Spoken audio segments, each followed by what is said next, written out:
All right, Cindy, are there any interesting new folks in the chat?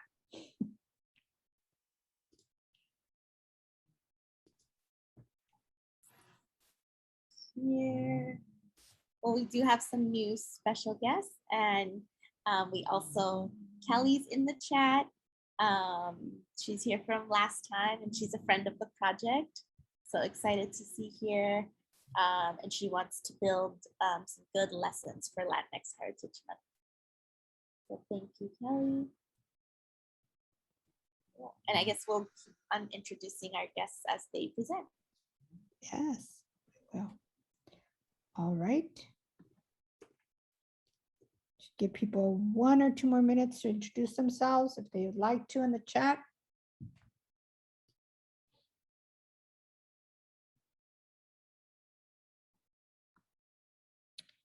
And as a land grant institution, the UCLA History Geography Project wants to acknowledge the Tomba Gabrielino peoples as the traditional caretakers of the unceded land, originally known as Tuvangar.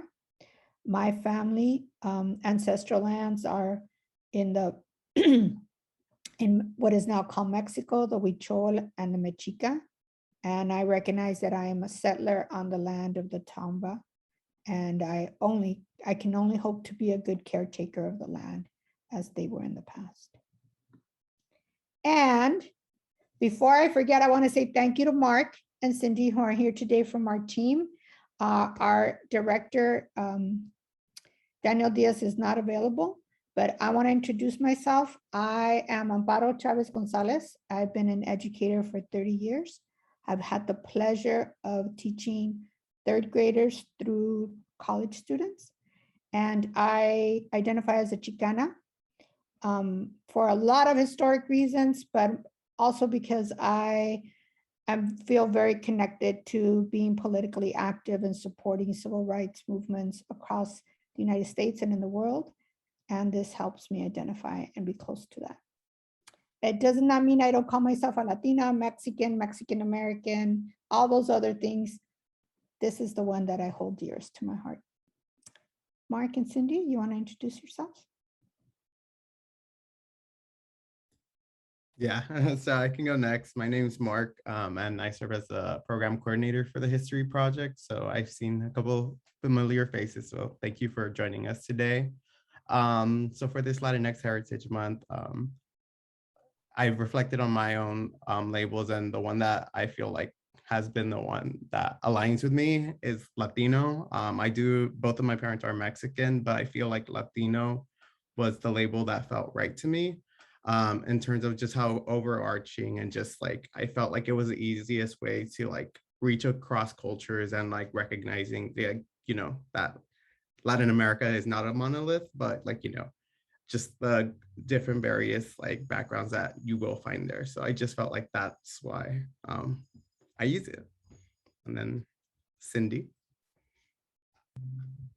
And good afternoon, everyone. I'm gonna mostly be on mute because there is an 8-year-old bulldog next to me that is snoring really loudly. But I self-identify as a guanaca. And so that's like a colloquial term for folks from El Salvador. And when I get the follow-up, what is that? Then I always say I'm Salvi. So I'm really, there's always this constant like, is it Salvadorian or Salvadoran in English? And I decided that we're not gonna play those games. So we just gonna be Salvi and that's it. So thank you all for coming. Thank you. And just for those of you who might not know, I know we have some new elementary folks with us today. The reason why Latinx or Hispanic Heritage Month is celebrated starting September 15th through October 15th is that September 15th is the first day where lots of nations in Central America celebrate their independence from Spain. And these are the 5 countries that do. And then Mexico celebrates its independence September 16th, Chile September 18th. So that's sort of why it's in the middle of the month and not at the beginning like other months. And we have a Jamboard that we began in our last session and we want to add to it. So we're hoping that you could think about what are those key things that you teach during Latinx Heritage Month. And I just realized, Cindy, you're going to lead us in this. Because you said you were going to be quiet. And then I was like, wait, no, you can talk. Go, lead us, please. You're so good, no worries. I actually, while you were setting that up, I dropped the Jamboard link in the chat for everyone. So if y'all could just take a minute and just think through, like, what have you taught in the past? Wonderful, thank you. What events, people, or key ideas do you teach during Latinx History Month? And as you all pull up a sticky, you'll see that some folks from last week already added to that Jamboard. And Amps, if you don't mind going to that Jamboard so we can kind of see what other folks have written or are adding to today.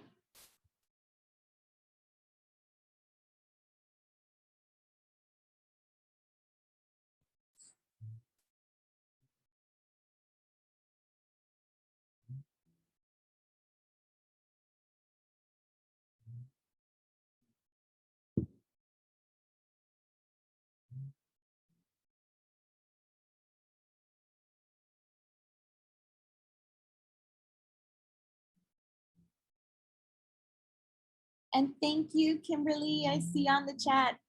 It's dope to have so many participants that are friends of the project here. So thank you. And just as you kind of look around to see what other folks wrote or are writing, I'm posing some questions in the chat. They were the same questions that we posed last week, but just as you're seeing what's up there, what narrative do those post-its tell about the Latinx community in the US? So I'm definitely seeing Cesar Chavez and Dolores Huerta, right? So I'm definitely seeing some narratives being constructed about the Latinx community in the US. The second question is, does that narrative reflect one community in particular? So as you're seeing the different things that are being put up, are there certain communities that may be being overrepresented?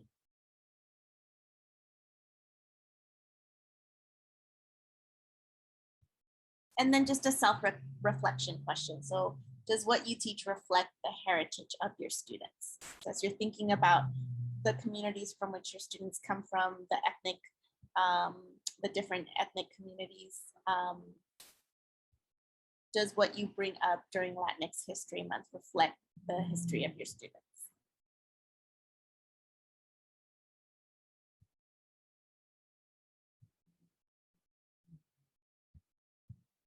Perfect.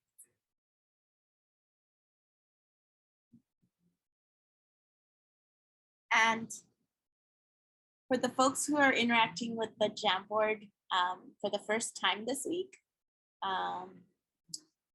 if anybody wants to unmute,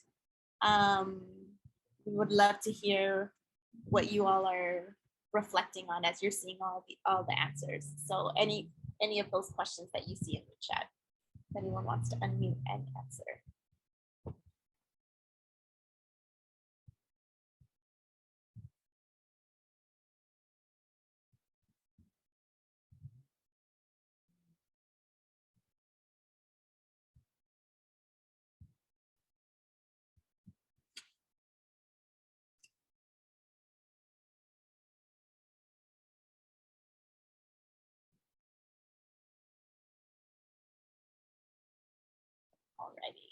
Alrighty. I think something that I think about is how can I make this where it's not just a month, right? How can I infuse this within my curriculum just in general? So that it's not just like, oh, okay, all of a sudden, like now we're gonna start talking about this. And so I'm thinking also about things that we talked about last week in regards to labels and identities. I have a lot of students who are Oaxacan. And so I'm thinking about ways that throughout the year, it's about honoring and reflecting on identities, but centering Oaxacan identity more. Thank you. Thank you for that, Kelly. Thank you, Kelly. And I think for those of you who did not join us last week, in your agenda and through the slideshow that you're going to get today, you'll have resources where you can go back and look at the resources that we shared last week about all those different layers of identity and what people choose to call themselves and self-identify, and the importance of that as part of the conversation for this month. Thank you, Kelly. And just one thing I wanted to add before we transition is like something that's come up within that last week that we've been together is the Haitian community that's been coming up to Texas and seeking asylum. And I think about that as like thinking about the complexities of Latinx History Month, right? And so like that sometimes we leave out the Caribbean, and I definitely understand that Haiti was colonized by the French and all that, but there's still geographically our neighbors, they're our brothers and sisters. And I think something that came up this week in the conversations I'm seeing online is that we think of immigration as having a Latino face, and that what's not being talked about right now as much as like uplifting the, and being in solidarity with our brothers and sisters in Haiti. So, and at the US border. So just thinking about too, as like, we definitely want to uplift and celebrate, but also this can be a great time to like acknowledge some of the places where as a community, we could be showing up stronger. Thank you, Cindy. And so, yeah. So just real quick, and actually, I have some disputing documentation from this slide, so I'm going to do some more research. So for next week, but the story behind Hispanic Heritage Month, Latinx Heritage Month, it began in 1968. So the Civil Rights Movement had a big push and influence. It started off as a week, and Representative George Brown from California. Now, Wikipedia will tell you it was Roybal. So that's where I'm like, well, which one was it? So I'm trying to figure out what it is. Wikipedia says Roybal, and the History Channel says George Brown.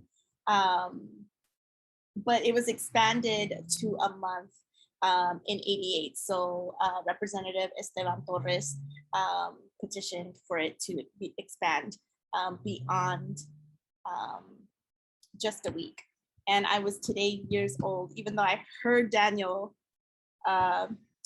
give this slide last week. I was like, oh my God, Esteban Torres, like that high school in East LA. So just a teachable moment too in Latinx History Month, that we could actually talk about why certain schools are named after the different Latino folks in our community. So I'm also thinking of like the Hilda Solis complex, I believe, is also in East LA. So I want to put that out there. and there's a lot of debate in the community about why it was called Hispanic and what it was. And it was a big compromise. So you guys can read up on that as well. All right. So this is a recap. Those of you who were here with us last week, I apologize. Those of you who are joining us for the first time, we just want to make sure that we gave you some of this information. And so one of the things that we've been thinking a lot is, how do we self-identify within the community, those who are members of the Latinx, various communities? And then also, how are we identify when we travel outside of the United States? within our own communities, those of us who are lucky enough to be able to visit ancestral countries. And also, how does the US identify us? How does the government think of who we are? And interestingly enough, this is a picture, the 44 founders of LA in 1781, only 2 of them were Spaniards and would be considered Caucasian. The rest of them were mulatto and mestizo. And so this is a representation of what they might have looked like. And you see how many of them were children as well. So these were the people who we traditionally think founded the city of Los Angeles, although we know that the Tongva were already here. And so along with that, what I shared with folks last week were some demographics about LA, including the fact that there are 62 million folks who consider themselves part of the Latinx community. The 66% of us are US born. 80% of us are US citizens, and that includes those who were born in Puerto Rico who are automatically citizens, are naturalized citizens, or born to US citizens in other countries. Overall in the United States, 24% of us have a college degree or higher. And increasingly more and more of us consider ourselves biracial. 1 in 5 Latinos consider themselves to be belonging to more than one racial category. And we are the largest ethnic group in the United States. Okay. In California, we are 35% of the population of the state. In LA County, we are 48% of the population. Okay.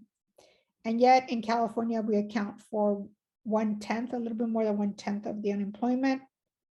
And then if you look on this other side, although 62% of Latinx students in LA County have a high school degree, only 13% age 25 and over have a BA. And there's a huge number who are uninsured and who live in poverty, according to the census. The other thing that I wanted to point out here, and I share with people, is that when you get these slides and you click on the Census Bureau Quick Facts, many times statistics for the Latinx community are hard to find because they'll say white overall, and then white non-Hispanic. And so then you have to do all this. Those of you who teach math, 4th and 5th grade teachers might want to get involved in that whole subtraction thing with kids, but it makes statistics difficult to see, which also means it's difficult to identify services and needs within the community. And then of course, the Latinx community has been hit really, really badly by the pandemic. And so when you look at our numbers in terms of cases and in terms of deaths and vaccinations, you start to see a picture of a community that has many, many needs. Okay, so I wanted to give people an opportunity. Shared a couple of statistics, demographics with you. Any surprises, ahas, or yays from what you heard? If 1 or 2 people could share and mute, that would be great. I know I'm on the board of presenters, but one thing that surprised me was the percentage of Latinxes that hold a bachelor's degree, and the fact that only 62% have graduated. Those are very small numbers for the amount of Latinos in the United States and California specifically.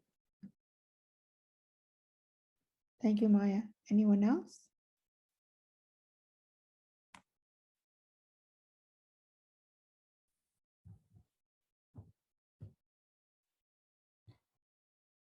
I'll say something, Amparo. I think one thing that I wondered about with the statistic about poverty is how many people are working? Like how many people have full-time jobs or 2 or 3 jobs? because that would be really fascinating to compare. Yeah, and I tried to finding how many were partial unemployment and employment, and the statistics from the Census Bureau. I don't remember if those are out completely yet. So I had to do some digging even for these, which kind of relates to the whole, like, how are things counted? I can try to look for those and see if we find them. Yeah, no, I think it's just like my theory is that there's a lot of that working people that they're just in low wage jobs that don't, you know, that they're working poor. Well, I think the medium income for the Latino families, if you look at that one chart in the middle that had, I can go back, I'll show you guys. This right here is supposed to be the medium income. Now, when you go to the actual chart, it only has Caucasian, Asian, Black, non-Hispanic, white. Hispanics or the Latinx community is supposed to be the 55,362.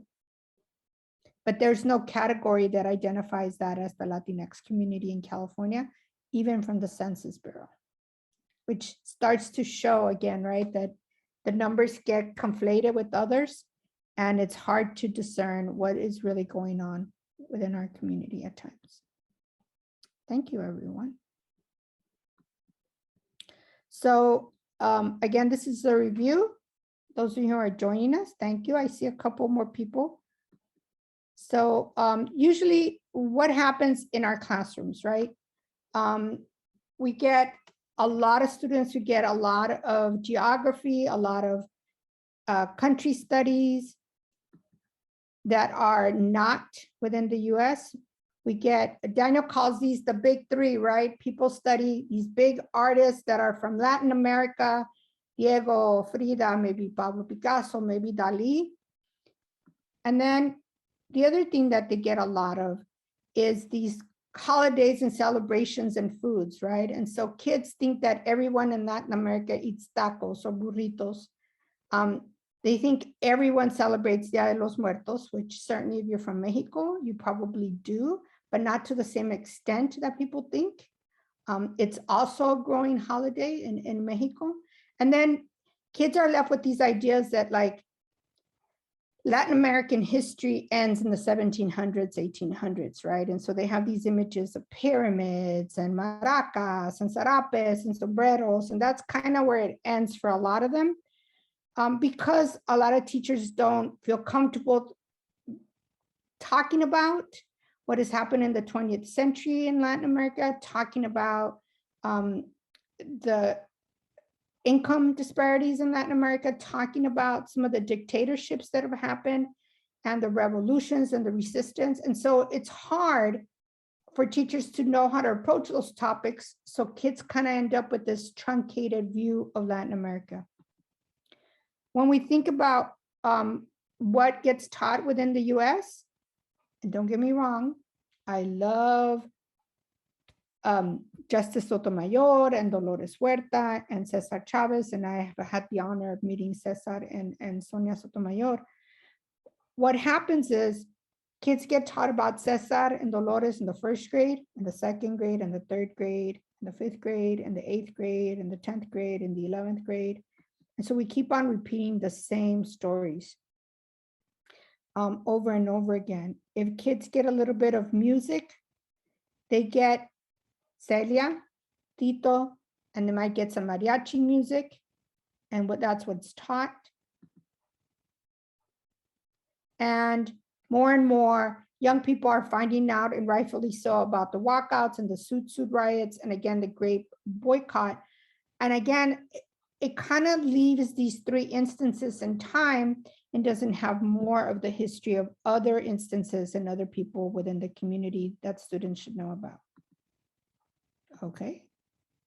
And so part of our conversation today is how do we start building those shifts to center the conversation around the contributions of different Latinx communities in the US, so that it's not only being focused on Mexican Americans, on the East Coast only Puerto Ricanos, right?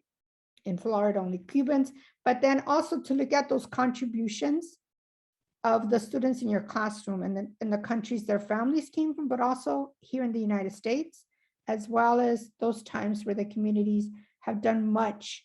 And we know there are many instances to uplift the nation.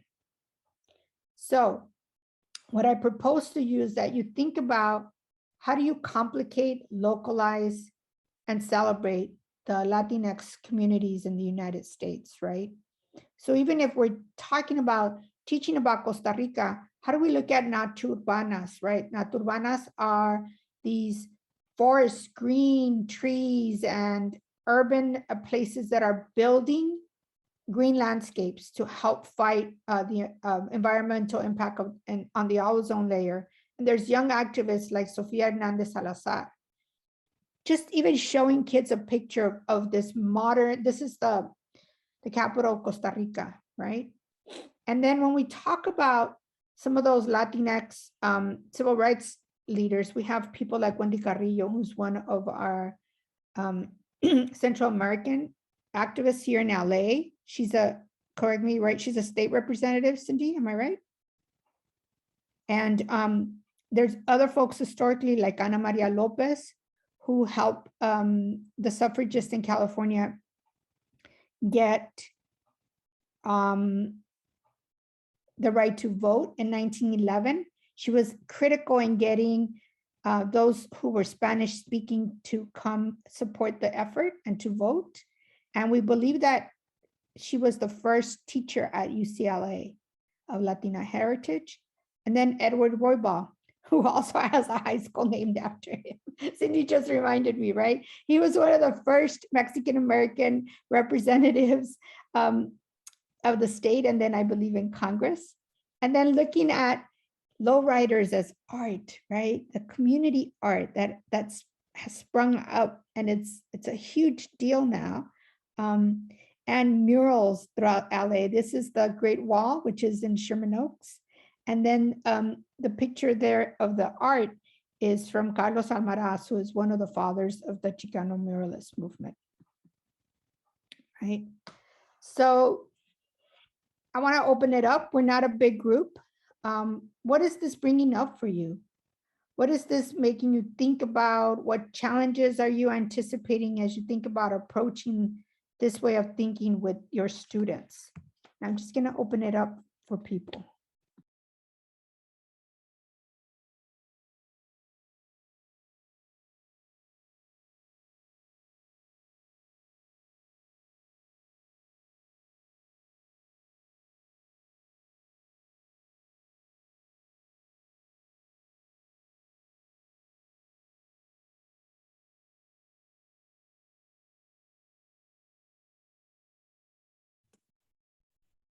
Hey everyone, we're a shy group, I guess. But I don't know if I want to. I just want to say Amparo and to the team, like to Cindy, to Mark, to the team, like I've been going through the resources that y'all shared with us at the last session, and it's just like a wealth of resources. So I just want to thank y'all and affirm and appreciate the digging and the research that you're doing so that we can get this into the hands of teachers and in the hands of our classrooms, because, you know, I'm loud and clear, right? Like I teach in a very diverse, it is 98% Latinx, but like, what does that mean, right? And so like, we have so many recently arriving students from Central America, the unique cultural heritage of our indigenous students, our Maya indigenous students from Guatemala is very different from our Oaxacan, Mixtec, Zapotec indigenous students that are coming from Oaxaca, which is different than our third generation Mexican-American students that are in our classroom,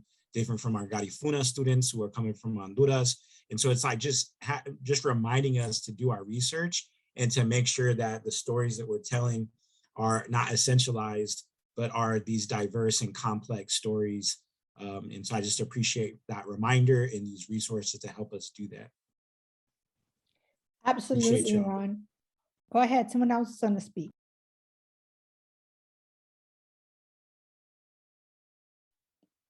I really like the point that you made of, you know, majority of my students are Latinx, but what does that actually mean? And I think that's the thing that I'm struggling most when it says, you know, when we have Latinx Heritage Month, in building that diversity and celebrating that diversity. And then I'm also thinking about really centering it around the idea of brown is beautiful. And then about students doing their own like archival work, about collecting our own stories. This idea of like pushing our elbows out, like making space for ourselves. So those are just some things that I'm trying to think through right now. Thank you both. By the way, later on, I just want everyone to know I didn't pay them, but maybe I should send them some lunch. Yes, right. So I think one of the things that we always get asked is the resources. Where are they? I need to find them, right? I need to get my hands on them, number one. Number two, given that issues of identity are so complex, how do I support my students? And I think today you're going to see some examples that I know Kelly and Ron are going to like. I know you guys are already doing some of these, but I know you're going to take them and use them and modify them with your high school students. Anyone else? All right, let's move on. So often what I hear in social studies classrooms is I don't have time for history, social studies instruction. I have to do benchmark. I have to cover all this ELA stuff. I have all this stuff I have to cover, right? Especially in the elementary classroom. I have to do my reading, language development. And so one of the things that I hear a lot is if I use storybooks, it's more fun. It makes it relatable to the kids. And they are doing information, reading and writing because they write the country reports is what I hear a lot. And in reality, what we're trying to get you to think about today is that by localizing it, personalizing, and getting elementary school kids to do that history, that they're going to really get excited because they're going to be looking at images of their community. They're going to look at images of people from the past. And they're going to start thinking about what Kelly was talking about, this healing and the sense of belonging, because they're going to see that, in fact, there's this long story narrative in LA of people coming here, of people celebrating in the midst of hardships, but also resiliency and persistence. And I think that those are important. Plus, one of the things that we love to get younger kids thinking about is how connected to their social emotional development is how can I be a good community member? How can I support others as well as my own family and myself in being an advocate for myself? And so I was going to share with you guys process that we went through, which it's there. We did a lot. Maya and Marissa and I have met, I think, about 4 or 5 hours to develop these ideas. I did know them from before, so we had been talking about this a little bit before, and I brought them on board to think about this. And then the project has evolved based on their ideas. And I wanted to share with you how we think about developing a unit in the History Geography project. It's very much about focused around a question, an inquiry question, a historical inquiry question, a question that doesn't have an easy answer or a fast answer. And it's not one that a young person can go look up in Wikipedia and write an answer to from that. We really think hard about connecting the past to the present. And we really think about, once we have this question, what is the content that I'm going to need to answer the question? So that this unit and these ideas are also centered in what my content standards may be and what my framework says about teaching, but I'm taking it and I'm making it my own, and I'm creating a project that my students can connect to and that is connected back to them as much as possible. And so I'm going to quickly show you, don't be mad at me, those of you who are elementary school teachers who haven't seen these before. I did this on purpose, and you are going to get a copy of these in a little bit. This is our template for creating what is called an inquiry design model unit. And I purposely put all your Common Core standards in there. So there's no doubt that if you use history content, you're going to be hitting your Common Core literacy standards that you're asked to do on a regular basis. And then what I wanted to show you is that we have, for the third grade, our big questions are, what does it mean to be a member of the LA Latinx community?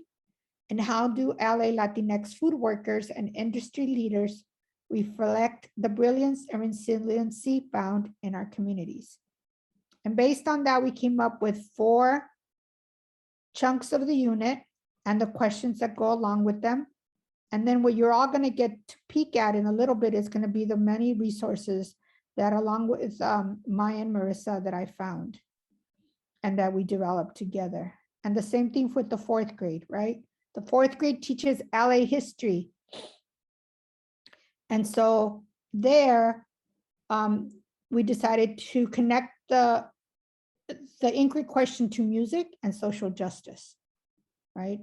And so the students, again, the unit is divided into 4, and each part of the unit has an inquiry question, and each part of it has resources that we differentiated. Even though the units begin similarly, we quickly differentiated to cover the question that each teacher wanted to address. You're going to get those in a little bit. Okay. So these are the 4 sections of it that we decided to break up in terms of the content. So we looked at identity, the Latinx community, then and now, resiliency, and then for one, a cookbook, and the other one, a corrido. Okay. And so with that, I want to introduce our 2 teacher presenters today, and Marissa and Maya. And I think you guys can introduce yourselves, and then Maya, you can proceed, because I think we're running a little late. Go ahead. Okay, I'll go fast. My name is Maya Ruiz. I teach 3rd grade at Tom Bradley Elementary School, and I'm really excited about this thing that we're going to present. Hi, I'm Marissa Maddock. I'm a 4th grade teacher at Tom Bradley as well, and I'm very looking forward to working this project out. It's been fun so far, so I can't wait to share. All right.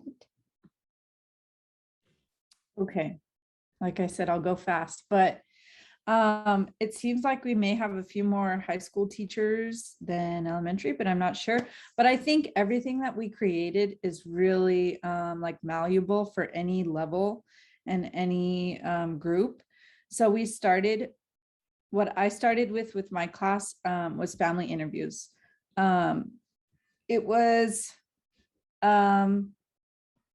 I really wanted the students to get a sense of their identity. And I think, Kelly, you may have mentioned earlier that you want to deep dive into the students' backgrounds and what is so valuable about their cultures and their ancestors and generations that came before them. So we started with Dreamers, the book by Yuyi Morales. And we did a quick activity about how books can help us, but my student said books can help us to read and learn and do good things and explore the world. Libraries can help us by inspiring people to read, and maybe, just maybe, the books that people read might be interesting. And then we also talked about, in the family interviews, there was a focus on food. So my questions were a tiny bit different than Marissa's, because the cumulative project that I'm going to have my students do is a cookbook from the whole class. So the 2 questions that I chose was, what was your favorite food in your home place? And this is what they're asking the interviewee. And then, why is this food special? So we're really trying to break down, not that it's just food is food, but that food has a cultural and a emotional meaning to it, and a sense of community. You could go to the next slide. And then I think this one is also really accessible to high school and older students. We took 2 photos of Los Angeles because the emphasis in 3rd grade is to look at communities in California. And I also really want to, one of the main questions was from the interview was, how does your family get to Los Angeles? And I have a really good mix of Black and Brown students. So it wasn't just Latinx focused. It was, if your family has been here in Los Angeles for so many years, when did it start? So really deep dive. So for this one, I took the 2 photos on the left, and I showed them Los Angeles in 1850, Los Angeles in 2021, and then this really great YouTube video that spanned from 1890 to 2020. And the students were really engaged, and they were like, the cars are different, people's hair is different. Like it was fun. And I think for me, the exciting part about it is just exploration. So this was some of the feedback that I got from the worksheets. And the connections part is probably my favorite part of this worksheet, because one student said, what did these pictures remind you of? My dad's life and my mom's life, because they lived here and they live here now. Another student said Los Angeles and Las Vegas. It was really interesting to have them look at the land. And mine is even further than the cookbook. I'm also looking at Indigenous caretakers of the land, what we can learn from Indigenous people as caretakers of the land. So looking at intentional burning, the conservation of water, plant medicine, and animals. So for them to look at Los Angeles and what it was and what it is now is also very important to me. You could go to the next slide. And then this is kind of what we're moving towards, which I haven't quite introduced yet, but this is the plan for next week. I did introduce fusion food and they got really excited about that. But we're going to talk about issues in the Latinx community, as Amps mentioned earlier, with all the statistics about how greatly COVID has impacted people of color, especially Latinxes, and the importance of healthcare. We're also going to be looking at, in connection with food, in connection with Indigenous caretakers of the land, farm workers and the importance of farm workers. And not only Dolores Huerta and Cesar Chavez, but also Larry Itliong, who was the Filipino immigrant that was one of the main characters that is most often left out. And also fusion foods, because I'm really trying to teach them that we wouldn't have all the foods or all the things that we have now without the beauty of migrants and immigrants into our country. And today's example that we used in class was Kogi barbecue by Roy Choi. They got really excited about Korean tacos. And then, so that's what we're heading towards. And then next slide, please. Thank you. And then the cookbook creation. So Night and Market and also Oaxaca kind of cookbook. Our examples, some examples that we can use. I took this from another resource, but we're going to make it our own. So the end goal is to celebrate each other's culture and really form that identity and that connection with food and community.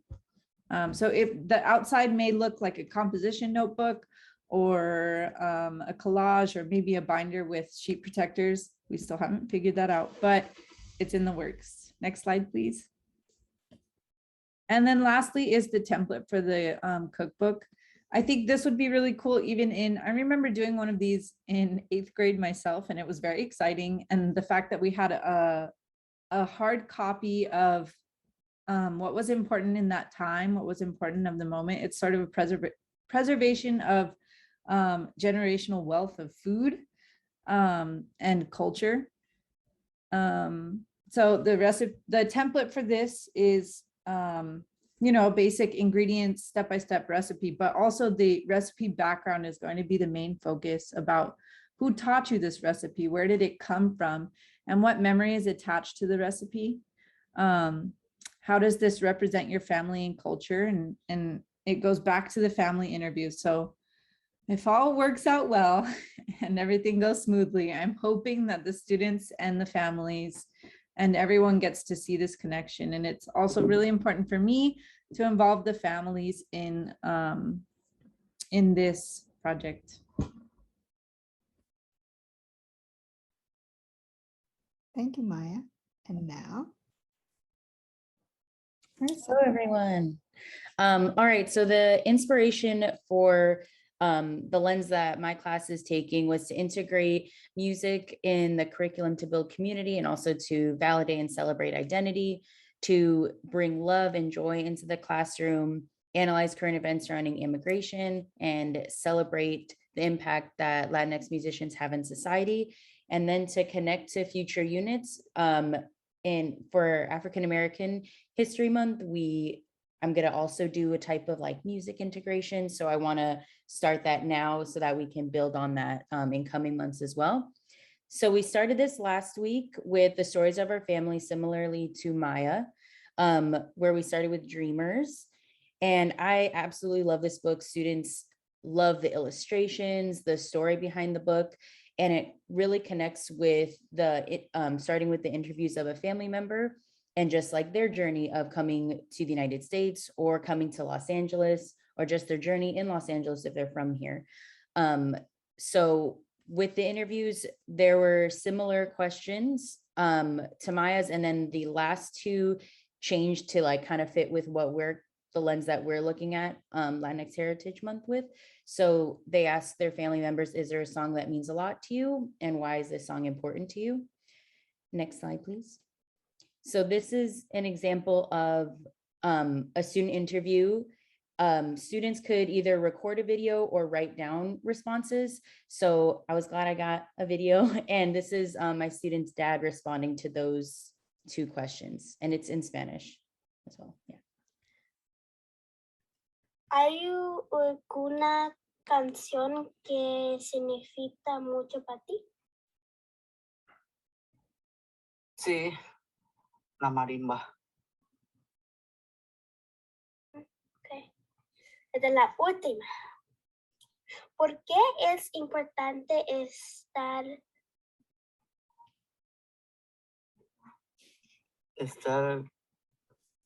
esta canción para ti? Que dice que significa pues mucho para ti. Pues el significado es que es cultura y me encanta porque el sonido trae muchas cosas bonitas y pues no sé, bueno, se canta, pero más el sonido de la marimba es lo que más me gusta. Yay. I love that video. My student was like, did you get the video? Did you get the video? And I was like, it was amazing. So it was really wonderful to either see or read about our families in our class, because it's so important to bridge that gap between and bring the families into the classroom. Next slide, please. Thank you. Then what we've been working on this week is reading a book for all. And this has been really, really fun. We've had whole class discussions about the book. We've done group work. So the photo with the green poster at the bottom, that's group work where we kind of chunked sections of the book, and it became our close reading for the day, where students pulled out words that that they either didn't know, or words and phrases that stood out to them, questions they had, and they could work together in analyzing this amazing story. Then there were also chances for individual reflection. Could you click on the individual reflection? Will it work? Yay. So this is Padlet. It became my best friend during distance learning. So we kind of use this as our morning routine. So we used for all as kind of our reflection questions each morning, where as we read parts of the book, students could reflect the next morning about using some discussion questions that actually provided in the discussion part of the book, which is wonderful. And the students are super thoughtful with their comments. They read each other's posts, and I always ask, like, what's a post that inspired you, so that we could create that dialogue and see where we're all coming from. Thank you. And then the other poster that has kind of been our, oh, can you go back one? Sorry. Thank you. And then that other poster we've been adding to that each day. That's kind of like a theme that we have where we're doing at our school. So like, how have these things changed it with people? So with the book, we focus on like how did the character's perception of the United States change? And we just have kind of been building on that poster throughout the whole week. Okay, thank you. And then we also started this today, and we'll continue it next week. So Los Angeles Then and Now. This was super fun today. On the picture in the top corner, that is from Crenshaw and Martin Luther King Boulevard, which is like very close to our school. So when I told students that, and then I put a picture of like what's there now, they were like, there's a Krispy Kreme there now, and there's a 7-Eleven. So it was like super adorable to pull out those noticing wonderings and make that connection for the 4th grade standards of California and the journey California has had and the history behind that. So we'll continue that in comparing families and people to current Latinx community members.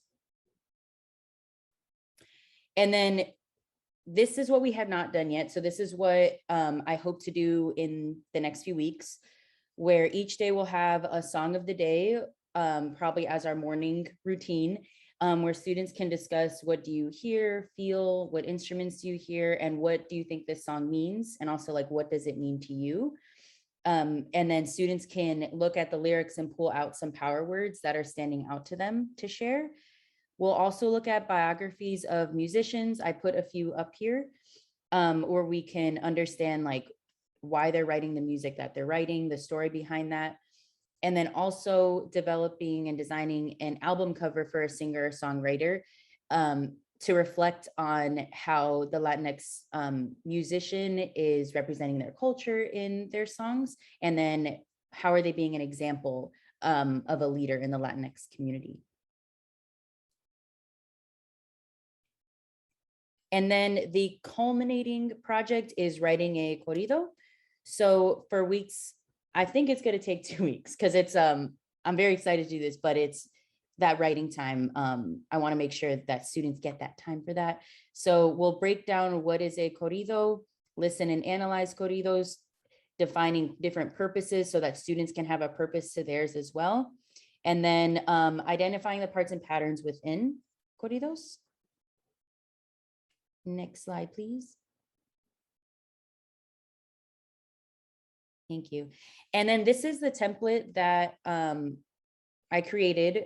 It might change, but it's kind of breaks down the different parts of a corrido and it kind of lays out a story. So the idea is that students can write about a person that is important to them. So tying it back to the interviews in week 1, they could choose a person that's important to them and kind of share their story with the class. So introducing who this person is, what was their early life like, what was a problem that changed this person's life, how did they respond, what happened, like did they win, and what might they have learned, and then ending with that purpose of what can we all learn from this person. So that is the goal, and I'm excited to start listening to some music with the kids and writing these. Thank you.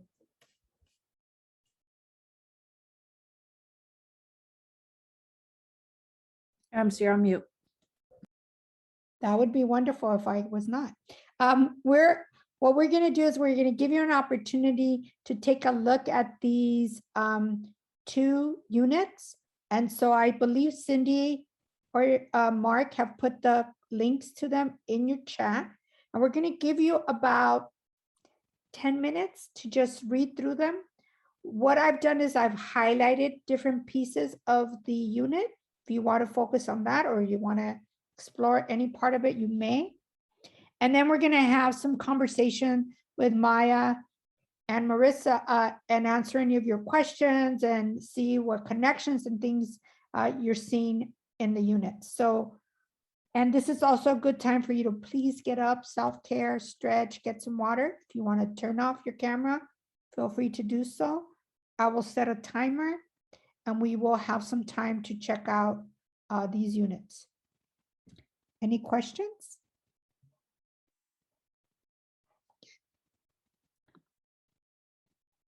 Okay. If you could please finish up what you're looking at. We have 1 more minute before we return. 30 seconds, more like it. All right.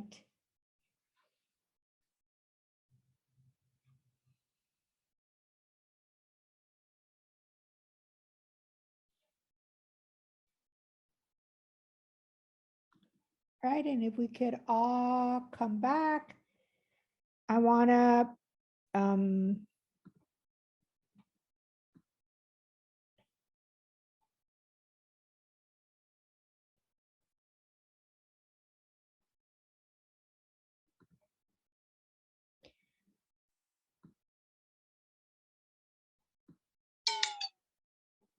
okay, my phone is dying. I want to open it up and for people to just share with Marissa, share with Maya, one thing that stood out for you, if you can. And then if there are any questions about the content, the strategies, if you could share those as well. So something that stood out from you from what you looked at and read, and then one thing that you're wondering about, you'd like some more, to hear more from the 2 teachers. And I'm gonna write those in the chat and I'm gonna stop sharing so we could just have a conversation with them. Just open it up.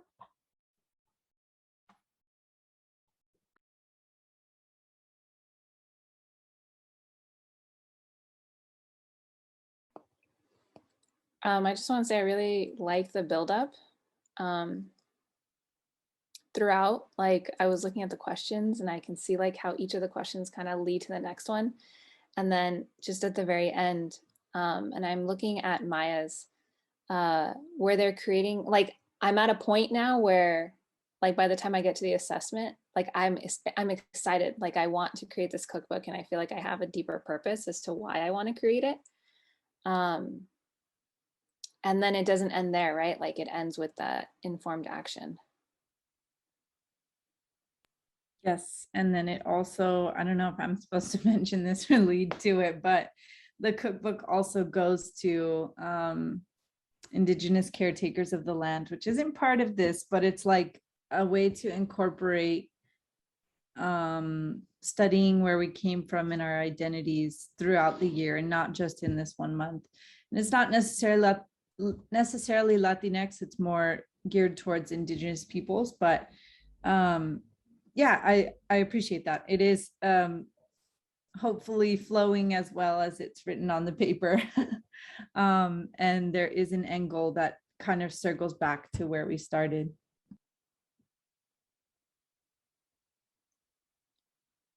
I also just want to ask if, and I hope this is a space where I can be vulnerable about this, but I'm wondering too, like when I think about Latinx and when I think about Indigenous, like in many ways I see them as similar, where it's about people of this land, people of the Western Hemisphere, but also like, of course, like there's with Latinx, maybe like there's a diversity within that. But I feel like Indigenous is a central part of Latinx, right? It's just the term Latin is like much more maybe European because it's coming from like the root of like Latin language. But what's missing is the indigeneity. Anyway, I don't know where I'm going with this, but I'm just thinking like, I think of it as like, we're celebrating this land, we're celebrating people of this land in this hemisphere. I'm just Absolutely, Kelly. I'm just gonna jump in and like one of the things that we made sure the kids knew in Maya's curriculum was all the foods that were native to the Americas. So there's a chart in there looking at foods native to the Americas so that it adds to that idea of fusion.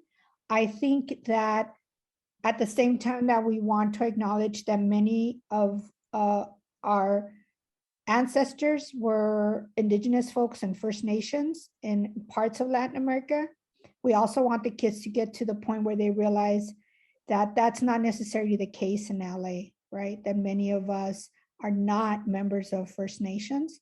And what does that mean around caring for the land and acknowledging that we are settlers, as many others are on the land of the Tonga? So it's kind of complex because yes, in many ways, lots of us have indigenous ancestors. And yet when we talk about LA, there aren't that many of us that could trace back indigenous roots directly to the Tonga. There are Mexican American or Mexican identified Tonga, but that again gets complex, right? A lot of that happened through intermarriage, and we can't always say that it was chosen intermarriage. A lot of it was forced, and a lot of it was through bondage. So it's hurtful and it's painful, but it's also parts of the history that we have to begin to acknowledge in the community. I also wanted to just put in my 2 cents on that. And thank you though, Kelly, for bringing this up, because I think it's really important.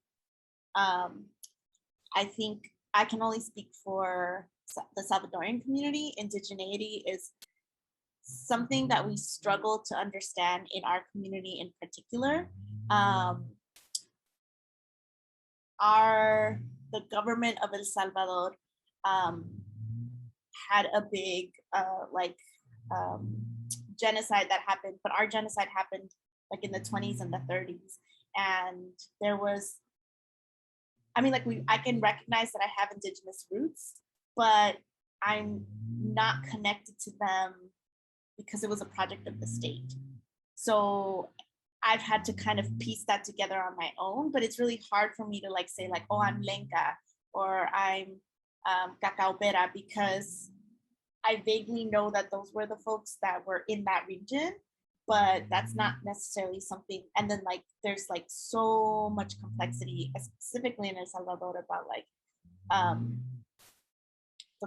the First Nations people. And so I think that gets really complicated, and sometimes it's really hard because I know my Guatemalan brothers and sisters have stronger ties to their indigenous roots, and so sometimes that gets really complicated, particularly for the Salvadoran community.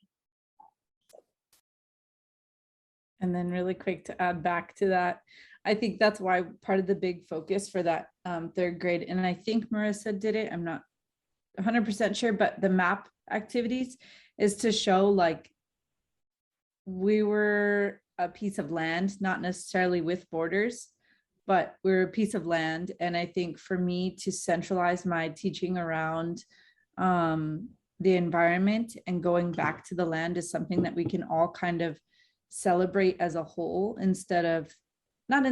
but in addition to our culture, our individual cultures too. And so just today we were looking at Eulalia Perez that came from Baja California, and she worked on a mission with indigenous peoples to teach them how to cook. So it's the string of transition and the string of generational teachings that is tied throughout the whole thing.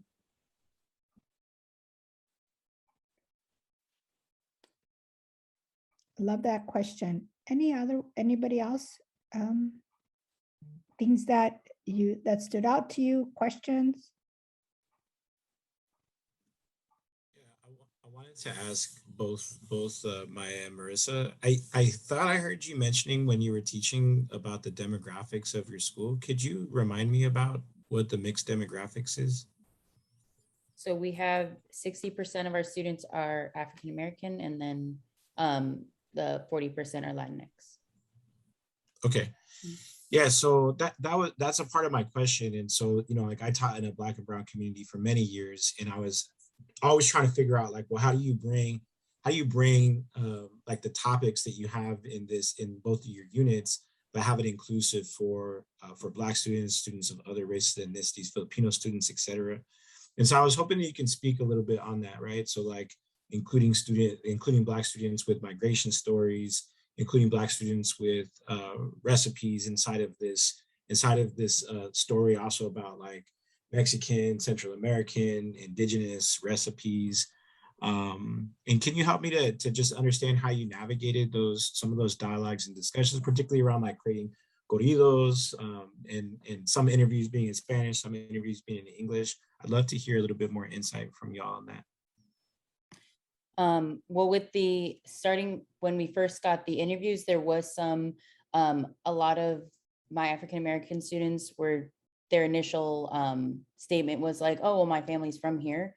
And it was kind of like asking them to find that adult in their life that could maybe tell us a little bit more. And some did, and some asked their parents, and they did say, I'm from LA, which is still like, we still have a story within that. So I'm going to continue to work on like how we could pull those stories out. But I know my unit with the corridos, and like when we're exploring music, we're going to also explore like the Afro-Latino music as well, to like tie those two together, as well as when we move more into like more when we study like for African American History Month, like when we move in there, then we can validate our African American students as well. But I want to make sure that I'm also validating all of my students throughout it, but that's what the plan is for now. But then also like when we're writing the corrido about someone important to us, they can, that's up to them. Like that could be anyone in their life, or any leader in their community as well. Sorry if that like answered.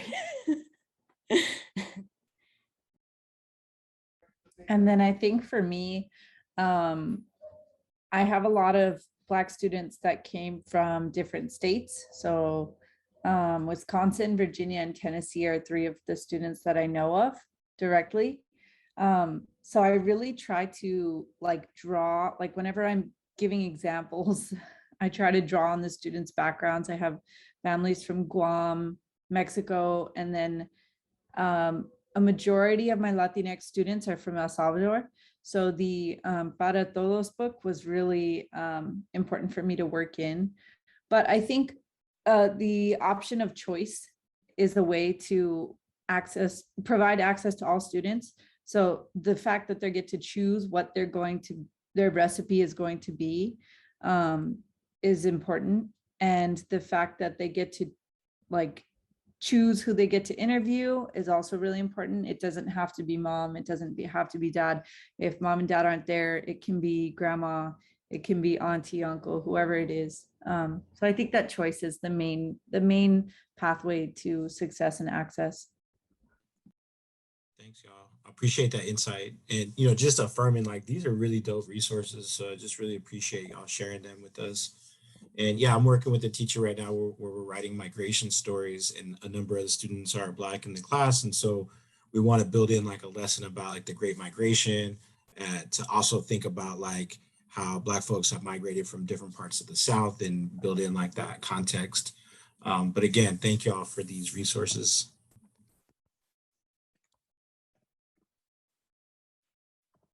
I think Miriam, were you wanted to say Oh, something? yes. I was gonna actually say something very similar to Ron, if I'm saying your name correctly. I noticed that it was very intentional, the resources that you pulled, and it shows how much time you dedicated for each lesson. So thank you so much for sharing. I teach a second grade in a dual Spanish program. So I looked at the corridos, and the maps are like second grade social studies standards. And I see the connections that I can do with my kids. And I think when I do project-based learning, I wish all my lessons were like this, where I can pull, as amazing as this is. I guess my question is, in terms of flexibility, like when I do a project like this, and I kind of have an idea of this inquiry questions, and I have an idea of where I wanted to go, but of course the students, each year is different and they kind of take it a different direction. So I'm curious how you navigate that, or how you, because in one sense, I'm very happy that they take it in a certain way, but then I'm like stressed out. Oh, now I got to do research on this area.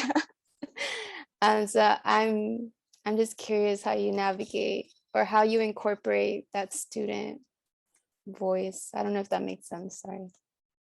Marissa, can I jump in on it really quick? Marissa and I were talking about this today. We were like, okay, this is a lot, but this is like, you know, where everything that's on there is, I'm not clicking every single resource and like sharing it with all the kids. It's really like what they react to. So when I did the map activity, I was like, oh, that went way better than I thought it was going to go. So it was very interactive for them. And then like when I mentioned Eulalia Perez today, they were like, okay, like they kind of got it, but not really. And then that's a chance for me to reflect and be like, okay, how can I better connect it? And then when I mentioned that we were going to be doing the cookbook, they got really excited. So I like agree that the struggle is real with them reacting a certain way and then having to change things. But I mean, the resources are there, and it's like, I think we did it purposely so that you can pick and choose what you'd like to use, even if it's just a video out of the whole week or whatever it is, even if it's just one picture. Simple activities, I think, would be helpful to get a feel for where your students are at and what they like.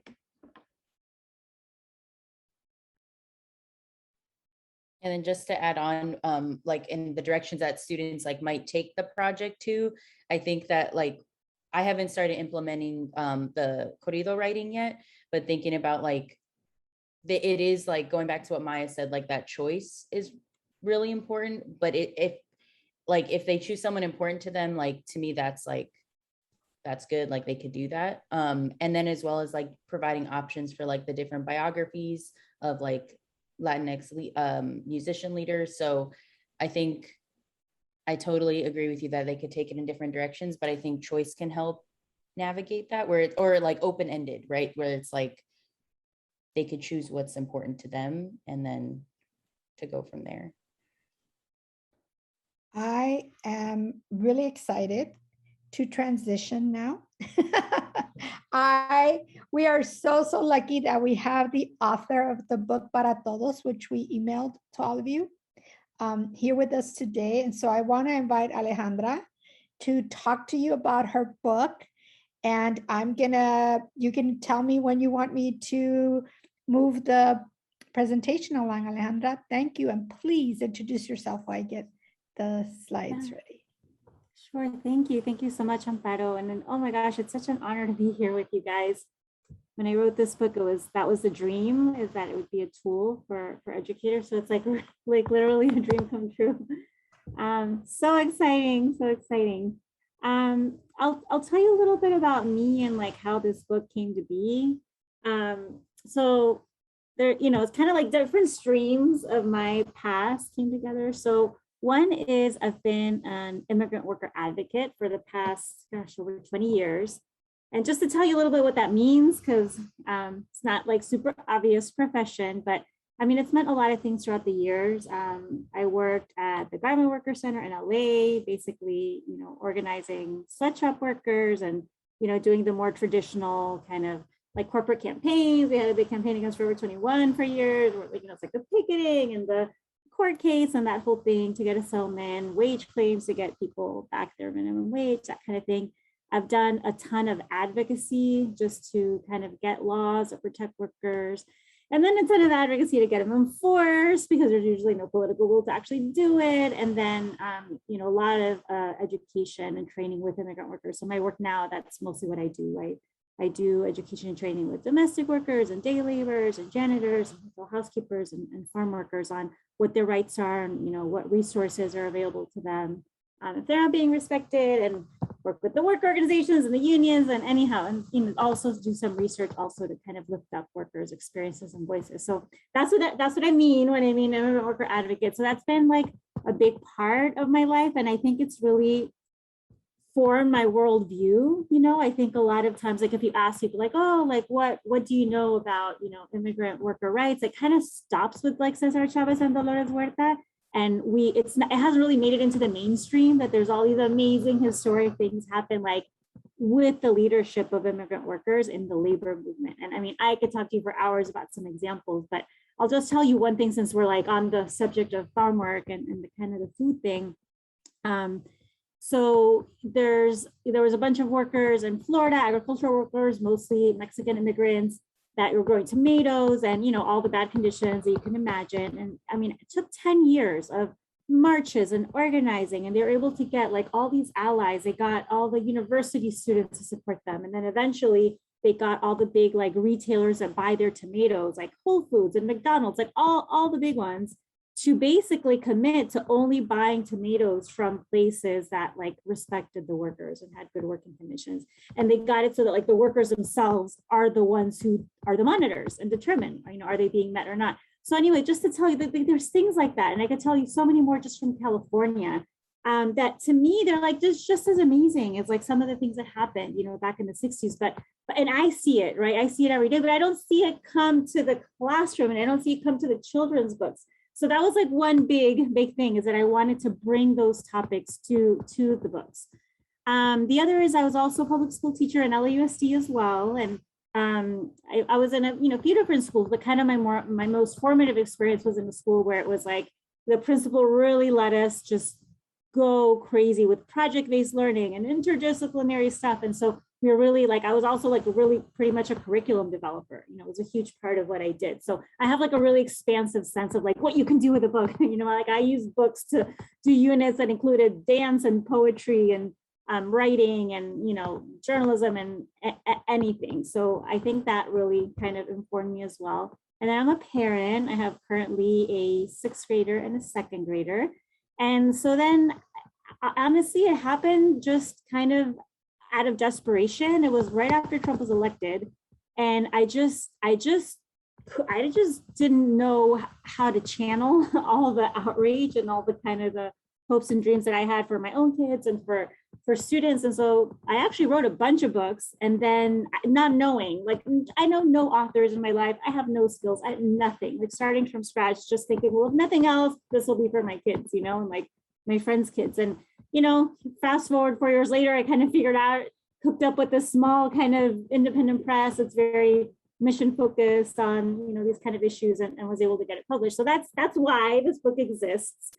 Kind of the confluence of all of those things. And that's what I wanted to do. I wanted to really make a contribution, you know, to children's books that actually deal with social issues and activism. And so I always intended it for it to be kind of a tool for educators. So that's why I put in the section about the issues. I put in the sample discussion questions, of course, made it bilingual. You know, I feel like when people ask me like, oh, why did you decide to make it bilingual? I feel like, you know, we should turn the question around and ask other people, why did you choose to limit your book to one language? I mean, the US doesn't even have an official language. Like some states do, but not the US. Like let's get real with who we are, and get inclusive. So, and then, you know, for those of you, if you've had the chance to look through it, you know, I wanted to really question the reader. You know, like, what do you think is fair? What would you vote for? Like really kind of make us all think about what needs to be done, and then but also empower, you know, like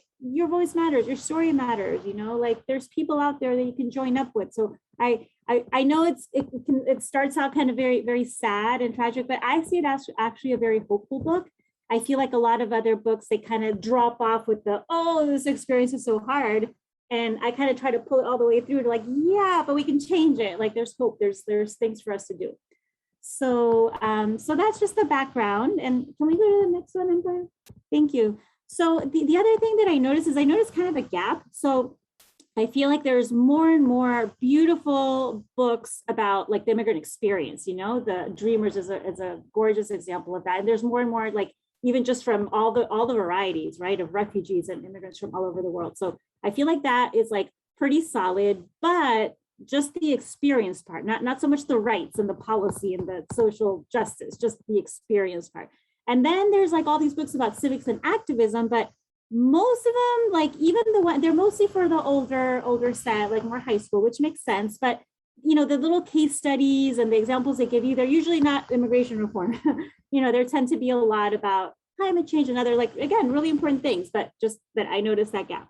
And then labor rights, you know, they kind of are more historical. It's very, I have like a list that I'll share with you of like children's books that are about current labor rights struggles. And I think it's like 6 of them. Like there's really just precious few books that are talking about like what's going on right now with like fast food workers or janitors, or like what's going on with their workers today, that there's these amazing historic fights. And then I also, the power, kind of the power of writing and storytelling. There's, again, like beautiful books about kind of just writing and finding your voice, but I kind of wanted to say like, yeah, and that also links up to the policy change. Like it's also a powerful tool for civic engagement. So that's where I wanted to, that's where my book, I was hoping to like touch on all 3 things. And actually like have the undocumented girl as the one who is a protagonist for social change, which is, again, just not something you see a lot in the children's books, but it's the reality, right? That's who's leading our immigration reform movement now. So that's the gap. That's what I was trying to achieve.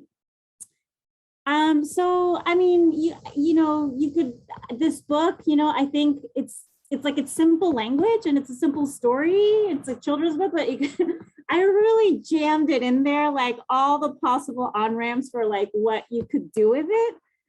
So, you know, for the lower grades, it's going to be more on the literal sense, like, you know, what's going on with the story. So there's all these themes, like everything from leaving your home and moving. Doesn't have to be even to another country, right? You guys were mentioning even there's a lot of internal migration within the country, or what you see in the images of TV versus reality. I mean, that's a big media literacy thing.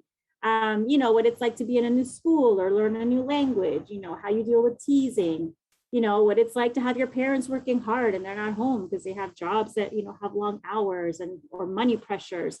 The role of a teacher and really seeing you, really kind of help, you know, we all have those people, right, in our life, hopefully teachers or some of them that are a turning point.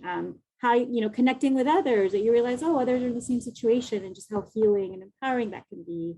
And then, you know, we all vote, and that's how we change the law. So that's kind of the more like, I feel like 101, right? Those themes. And then for middle grades or even high school, you know, you could go really deep depending on what you want to focus on. If you know, I put some stuff in there about the push factors for migration. So you see that like they can no longer, you know, grow their crops, and you can link it to climate change. There's a thing, the girl asks, well, why can't you get a job in the factory? And the dad is like, oh, those jobs are really dangerous. They use all these chemicals. Your mom got sick from them. So that's something to question, like, oh, that's interesting. Who owns these maquilas, and why are they such bad jobs, and accountability for that? So, you know, you could go deep into that. You could address the whole thing about border crossing realities and our immigration policy and how it works. Also our education policy and what are we doing or not doing to support our English language learners. Again, the power of writing and storytelling and civic engagement. And I thought it was really important. I think, you know, again, especially coming like out of the past trauma of the last administration, like I really wanted to portray her activism as like coming from love and coming from hope. Because I think sometimes there's this perception that like activists are like these angry people in the street. And no, I mean, there's definitely some strategies that you use that are a little bit more forceful and have that energy. But like when you do it like as a career, like 90% of my like, you know, life as an activist, it's not that. It's like just boring meetings and thinking and planning and coalition building. It's just, it's a deep thing that you do to change structures, and it's going to take a lot of time, and it's not flashy and sexy. It's not going to be on TV, but you know what? That's how things start changing. So anyway, so just that it comes out of like, you know, it's very patriotic to say like, I actually believe these ideals we say we're about, like, and I'm willing to work really hard to make our country live up to them. Like, what is more patriotic than that, right? It's very constructive, not destructive. And then of course we can talk about like media representation when she goes to the TV to tell her story, and they say, what are you doing here? People like you know, aren't who we feature. And then of course, like policy change and how that works, because that's a big thing at the end, right? It's like she's trying to actually change the policies. You can go to the next one. So just to make my case for, in case you're not convinced, and why we need to bring the topics of activism and social change today, not just historically, but today, to children's books and to our curriculum. Number one, just that it's happening. Like, it is happening. If any of you are following like the whole immigration reform debacle in the past few weeks, it's on TV, it's on social media, it's what people are talking about, around the dinner table. Of course, a lot of families are directly affected. Those who aren't are witnessing, or hearing about it. And I chose these 3 pictures because these are all examples of worker rights groups that are also leaders in the immigration reform movement, because of course it's intertwined, right? That was the whole situation of the dad in the book, is like his status as an undocumented worker. And what that means, it means that all the laws on paper, of all the rights he's supposed to have, go out the window, because the risk for him to speak up is to basically lose everything, right? And so that's like the category of workers that I've been supporting my whole life, is these workers that are, and when we just normalize it, it's like we've decided slavery is wrong, we've decided indentured servitude is wrong, but we somehow just decided that this whole category of people are going to work with really no rights. In reality, no rights. So anyway, so here's UFW, you have Chirla, which I'm sure you know about, who, it's based in LA, but it does a lot of national work.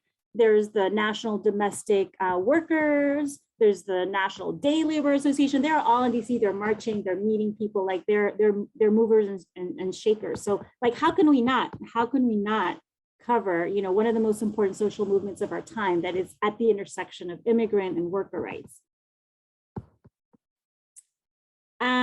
So why else? Why else focus on social change? Well, I would say, in a healthy democracy, we want people to have these skills, right? We want our young people to question policies and systems. How are you going to make them better if you don't question it? We want them to have a well-informed opinion. What are they going to need for that? Well, they're going to need multiple sources of information. They're going to be able to, have a nuanced understanding of the issue, like actually really be informed, right? Be able to articulate it to someone else. Be able to sit with someone who has a different opinion and have an actual productive dialogue and debate. They need to know what it means to engage civically, and maybe they want to pursue it in their career. There's millions of people that work in the nonprofit sector and in advocacy in different ways. You can be an advocate in whatever job you're in, really, right? If you have that mindset of making things better. And then the skills that it involves are things, again, that we want for 21st century people, right? Critical thinking, research, communication, collaboration, planning, overcoming obstacles. And just to follow the theme of agricultural workers, also, it's not over, right? It is not over, despite all the important work done by the UFW back in the day. Like, here's a picture, the UFW Twitter feed, if you ever want to get a sense of what's going on with our farm workers. They post pictures all the time of what our workers are doing. Here's a worker who's moving these big irrigation things that weigh like 60 pounds. It was just a few years ago that we passed legislation to protect workers from the heat and heat illness. People were being hospitalized and dying just because they didn't get water and shade, like basic human rights, right?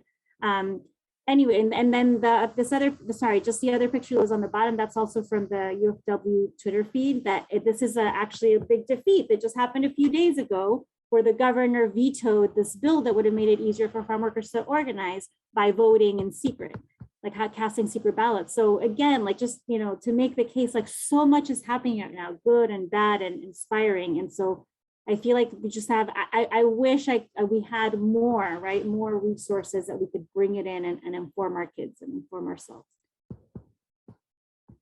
So I'm so sorry, Alejandra, because we are running out of time, and I know people are going to have tons of questions for you about the book. So I just wanted to, sorry to interrupt, I wanted to tell you that in your agenda for today, if Mark, you can put the agenda again in the chat. There's a link to all of these resources from Alejandra. There's a link to a Padlet and to everything from today. I do want to give Alejandra some time with you. If you guys have some questions, some comments for Alejandra, this is our time. Please, because Alejandra is here. You could get lots of stuff from her. So please go ahead and know that she's been really gracious. You have a PDF copy of the book, so please use it in your classrooms. So I'm going to open it up for conversation with Alejandra.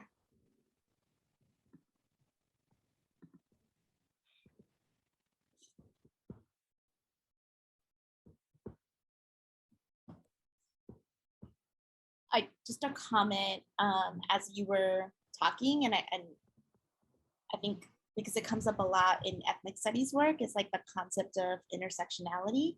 And so I really appreciated hearing you just talk about that intersection between immigrants' rights and labor rights, because I feel like that doesn't get explored enough, and intersectionality tends to be a nebulous term for students. So I think looking at it through that lens might be a really good way to solidify that really important concept. So thank you so much. Yeah, and you can look at examples too, where, you know, other things come into play, like gender, for example. There's been some really historic things around like workplace sexual harassment. Like, for example, in California, the janitors got, like, again, with marches and, you know, hunger strikes and 2 years of work, but they got historic legislation for protections for, you know, workplace sexual harassment in California. So there's just so many amazing stories like that.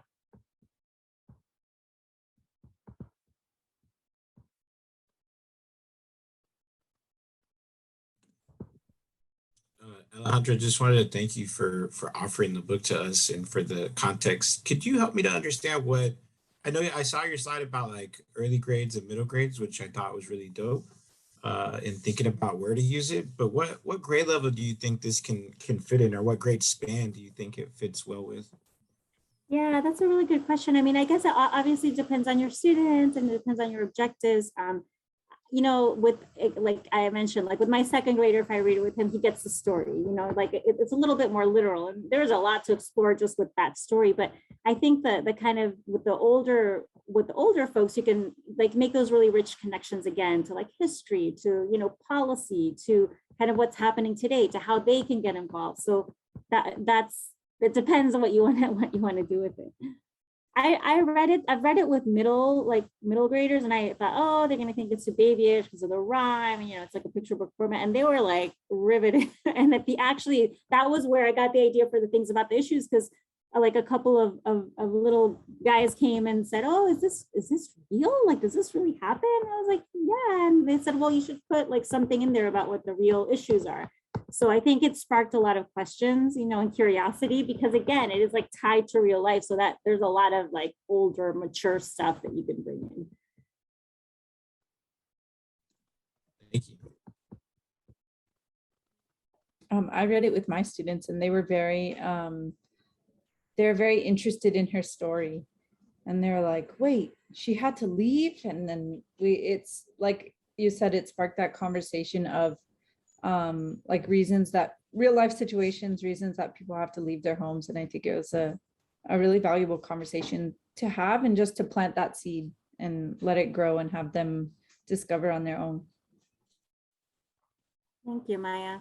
I just want to tell you one thing. In the resources, there's an article and that I wrote that I think it kind of encapsulates, because you know, for me, like the book is just a tool, right? There's the bigger issue is like, I think it's so important to bring, and you know, talked about ethnic studies, like to bring this critical lens, because I think kids can do this starting at the younger grades. Like, and so, you know, there's this metaphor that has become common about like the windows, the mirror, the windows and the doors. Have you heard that one? So like the books can be like mirrors to see your own, you know, cultures reflected, that they can be windows so you can understand about others, that they can be doors where you can be immersed in a different world. And to me, I want to like extend it to like, you know, with the glass metaphor, like what about a magnifying glass? How can they be a magnifying glass for us to look at even those that aren't meant to be like, you know, quote unquote political, that you just read a story and you're like, oh, that's interesting.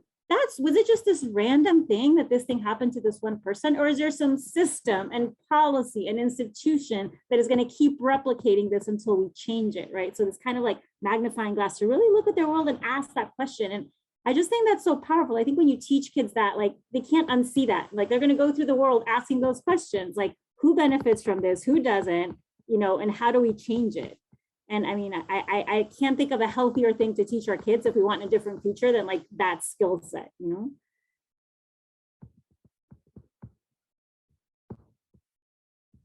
And sorry, just one last thing, just to link it to the, like, you know, Latinx heritage, that I think that that's another thing, like so rich, right? Like we can talk about contributions to music and to history, but like right now, like our people are making history, right? In immigration reform and worker rights and in other things. And so to me, it's like, oh, I don't, that's like the one thing I don't want to leave that out, right? That they're like, to me, they're protagonists and heroes like right now for that as well. They're making our country better even through that way.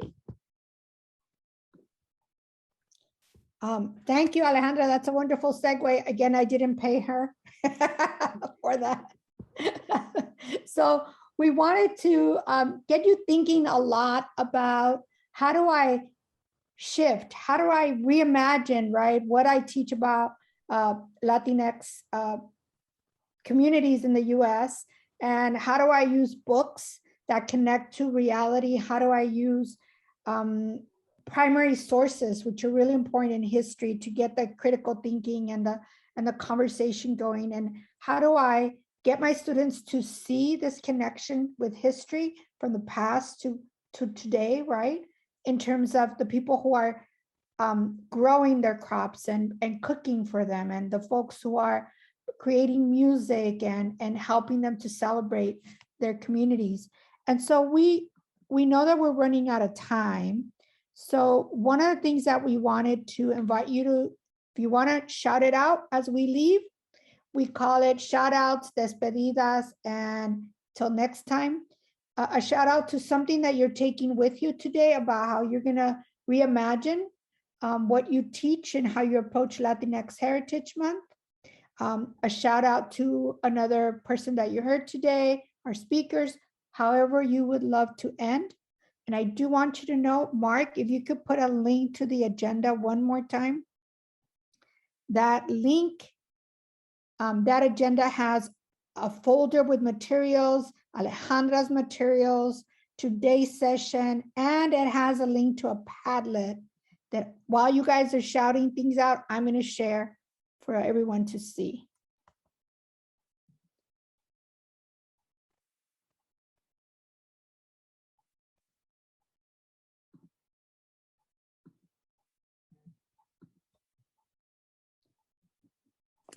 Wait, just to clarify, Amparo, are we writing in the chat like our ending thoughts? You Or can are we- put it in the chat, or you can just call it out. We're good. Okay, got it. I say that as I meet myself.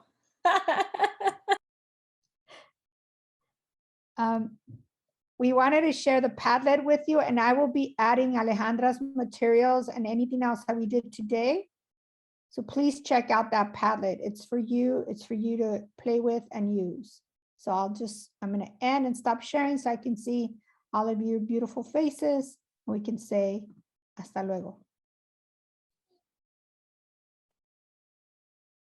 I see. Thank you, Alejandra, for making such a wonderful book. Thank you so much. Anyone else? I want to thank Cindy and Mark because this is really late for them and they stayed to help me out. Thank you to my team.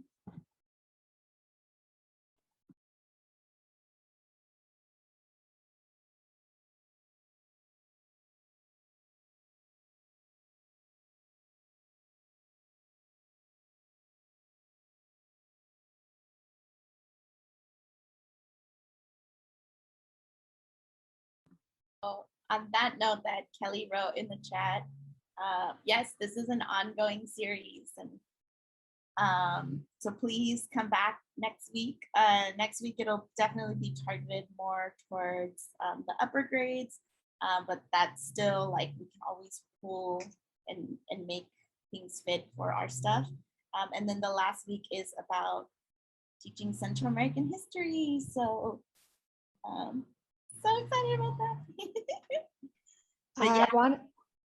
I also want to thank Marissa and Maya and Alejandra. Marissa and Maya have been working really, really hard for weeks on this and meeting with me late at night on Sundays, Saturdays. So thank you. And we can't wait to see more of your student work, and we'll post it up with this as well.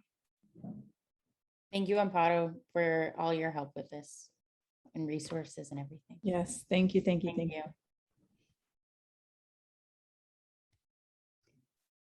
Everyone, it is 6